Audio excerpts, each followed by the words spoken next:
ज़मीर अहमद नेल्लोर जमात अहमद हिंदुस्तान और मुसलमान के उन्वान पर बज़ुबान उर्दू तक़रीर अल्हम्दुलिल्लाहि रब्बिल आलमीन वस्सलातु वस्सलामु अला सय्यिदिल अंबिया'i वल मुरसलीन व अला आलिहि व अस्हाबिहि अजमईन अम्मा बअद हुब्बुल वतनी मिनल ईमान। मोहतरम सदर जलसा और क़िबला मुहतमिम साहिब दामत बरकातुहू और मेरे मुशफ़िक़ और मरबी असातिज़ा किराम और दीगर मेहमानान इज़्ज़त और मेरे अज़ीज़ साथियों, अस्सलामु अलैकुम व रहमतुल्लाहि व बरकातुहू। हिंदुस्तान कौमी एकजहती व गंगा जमुना तहजीब का अलम बरदार है। ये ऐसा चमन है जहाँ अमन व आश्ती इत्तेहाद मिल्ली के बेशुमार फूल खिलते हैं। यहाँ के फिजा में मोहब्बत और यहाँ के हर फर्द में आपसी उल्फत होती है। ये ऐसा प्लेटफॉर्म है जहाँ हिंदू, मुस्लिम, सिख, ईसाई एकसाथ तौर पर जमा होते हैं। गोया के हिंदुस्तान आपसी इत्तेहाद का हसीन संगम है। यहाँ पर सारे मज़ाहिब मोहतरम हैं। मोहतरम हजरात, हिंदुस्तान में जहाँ दीगर अदियान व मज़ाहिब के लोग क़ियाम पज़ीर हैं, वहीं पर मुसलमान हिंदुस्तान की रीढ़ की हड्डी की हैसियत रखता है। ये हकीकत है कि हिंदुस्तान के तकदीर को मुसलमानों ने अपने खून जिगर से संवारा है। हर हिंदुस्तानी को सर उठाकर जीने का हक मुसलमानों ने दिलाया है। इस चमन की आबियारी मुसलमानों ने की है। इसको सोने की चिड़िया मुसलमानों ने बनाया है।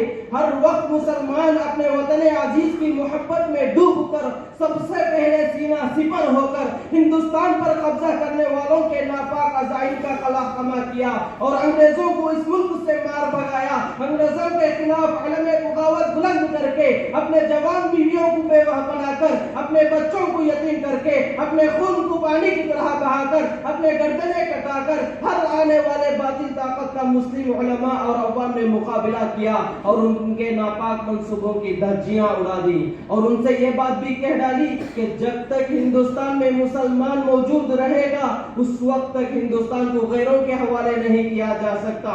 इस मुल्क को हमसे कोई छीन नहीं सकता, इसलिए कि ये मुल्क हमें जान से ज्यादा प्यारा है। इसके तकदीर को हमने निखारा है। ये बात मुसलमानों ने ही तो कही थी कि सारे जहां से अच्छा हिंदुस्तान हमारा, हम बुलबुले हैं इसके ये गुलिस्तान हमारा। मगर आज बड़े अफसोस के साथ ये बात कहनी पड़ती है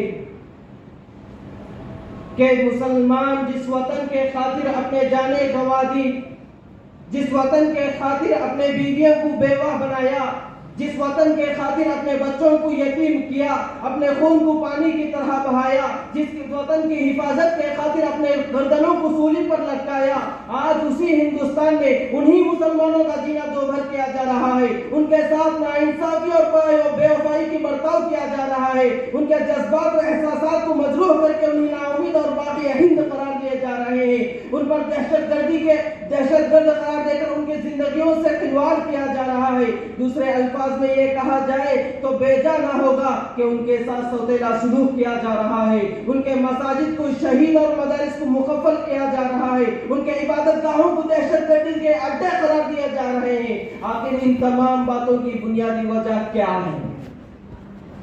जब मालूम किया जाता है तो बस एक ही वजह निकल आ रही है कि वो मुसलमान है।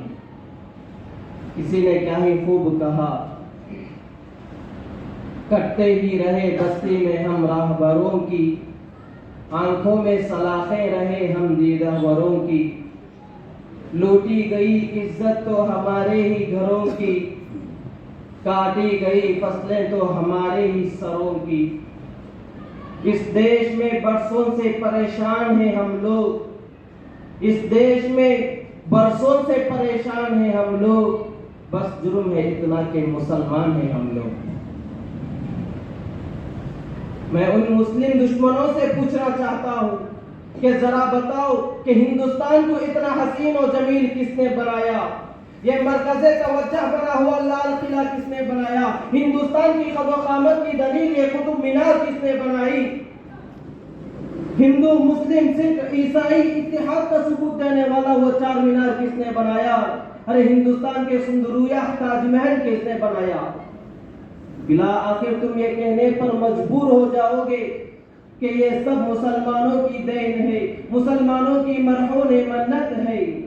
اگر اس کے باوجود بھی اگر تم انکار کرو گے تو ہر مقام پر قرآنی آیات اور عربی تحریرات نقش ہیں۔ لال قلعہ میں ہماری مسجد اور عربی تحریرات موجود ہیں۔ قطب مینار قرآنی آیات سے جگمگا رہا ہے۔ شاہجہاں کا وہ حسین تاج محل قرآنی آیات سے منور ہے۔ سارے آثار قدیمہ قرآنی آیات سے بھرے ہوئے ہیں۔ اب تم کو یہ کہنا ہی پڑے گا کہ یہ سب مسلمانوں کی وطن سے وفاداری اور بے پناہ خلوص و محبت کی دلیل ہے۔ اور ذرا یہ بھی یاد رکھو کہ ذرا سی سنہری کرسیوں پر بیٹھ جانے سے یہ ہندوستان تمہارا نہیں ہو جائے گا۔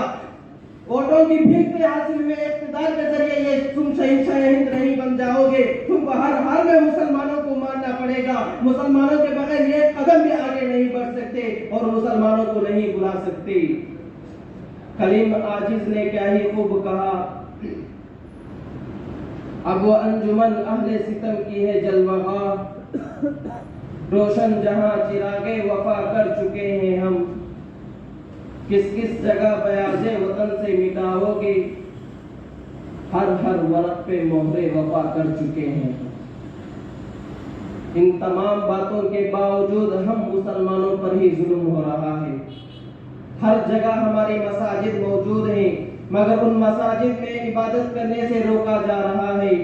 مسلمان ہندوستان کو سارے آثار قدیمہ بنا کر حسن و جمال کا نذرانہ پیش کیا اور وہیں پر اپنا زمین نیا زخم بنانے کے لیے اور خالق دو جہاں کا شکر ادا کرنے کے لیے مساجد بنوائے، مگر افسوس آج ان مساجد کو شہید کر کے اسی جگہ پر انوکھے مندر بنا کر اللہ کے بجائے غیر اللہ کے پرستش کو فروغ دیا جا رہا ہے، اور ساتھ ساتھ یہ الزام لگایا جا رہا ہے کہ مسلمان وفادار نہیں۔ وفاداری کی اس سے بڑی دلیل کیا ہو سکتی ہے کہ اگر ہندوستانی مسلمان مرتا بھی ہے تو اسی وطن کی 2 گز زمین میں دفن ہوتا ہے۔ ماجد دیوبندی نے کیا ہی خوب کہا،